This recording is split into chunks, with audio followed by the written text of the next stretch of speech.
যদি বুকের পাটায় জোর থাকে তোমাদের, তাহলে মেসি আর রোনাল্ডোর কি ডিফারেন্স পুরো দেখো। কোনোদিন দেখেছো মেসিকে কোনো অ্যান্টি রোনাল্ডোর পোস্টে এসে রিয়াকশন দিতে? কিন্তু রোনাল্ডো সোশ্যাল মিডিয়াতে অ্যান্টি মেসির পোস্টে লাইকও দিয়েছে আর ইমোজি কমেন্টও করেছে। আর একবার না, অনেকবার। ফ্যান্সরা সোশ্যাল মিডিয়াতে এইসব করে মানা যায়? এত বড় প্লেয়ার হয়ে এরকম চিপ কাজ করা মানায়? মেসিকে কোনোদিন দেখেছো এইসব করতে? এইসব কাদের মানায়? থাক, আমি আর মুখেও আনবো না। এত বড় লেজেন্ড যে নিজেকে বলে, তার এসব করা কি মানায়? যার এত ফলোয়ার্স, তার ফ্যান্সরা কি শিখবে? আর যা শেখার তো শিখেই গেছে। রোনাল্ডো হচ্ছে ডবল স্ট্যান্ডার্ড।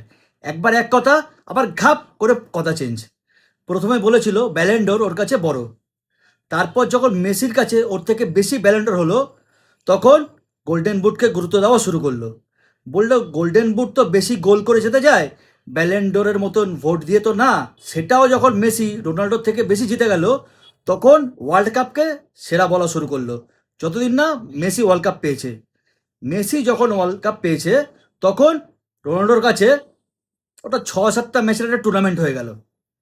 তখন রোনাল্ডোর কাছে ইউরো কাপ ওয়ার্ল্ড কাপের মতন সেম হয়ে গেল।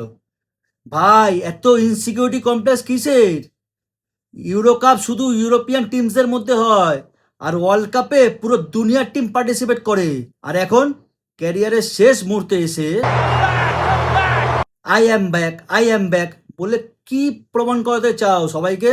মেসির কাছে সব ছিল, শুধু দিতে পারেনি কোনো ইন্টারন্যাশনাল কাপ দেশকে। তাই কষ্টে রিটায়ারমেন্টও ঘোষণা করে দিয়েছিল।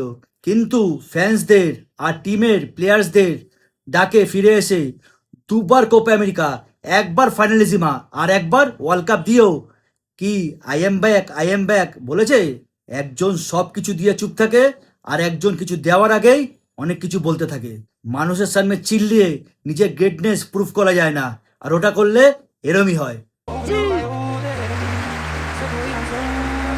ওই সিউ বলে চিল্লিয়ে দেখলে তো, একবারও দাঁড়িয়ে কেউ হাততালিও দিল না। আর অন্যদিকে একজন চুপ করে দাঁড়িয়ে থেকে বুঝিয়ে দিল যে মানুষের সম্মান কি করে পাওয়া যায়। পুরো গ্যালারিতে সবাই হাসি মুখে দাঁড়িয়ে হাততালি দিল মেসির জন্যে। ওই জন্য কথায় আছে, অ্যাকশন স্পিক্স লাউডার দ্যান ওয়ার্ডস। এটাই হচ্ছে ক্লাস আর অ্যারোগেন্সের মধ্যে ডিফারেন্স। শুধু খেলার মাঠে খেললে শুধু বড় হওয়া যায় না, তার বাইরেও অনেক কিছু আছে। আর আমি যার ফ্যান, তাকে যে সম্মান দেয় না, তাকে আমিও সম্মান দেওয়া মনে করি না। তাই ডিবেট করার কিছু নেই, ডিবেট শেষ। আমার কাছে দুজনেই বড় প্লেয়ার না, দুজনেই বড় মানুষ না।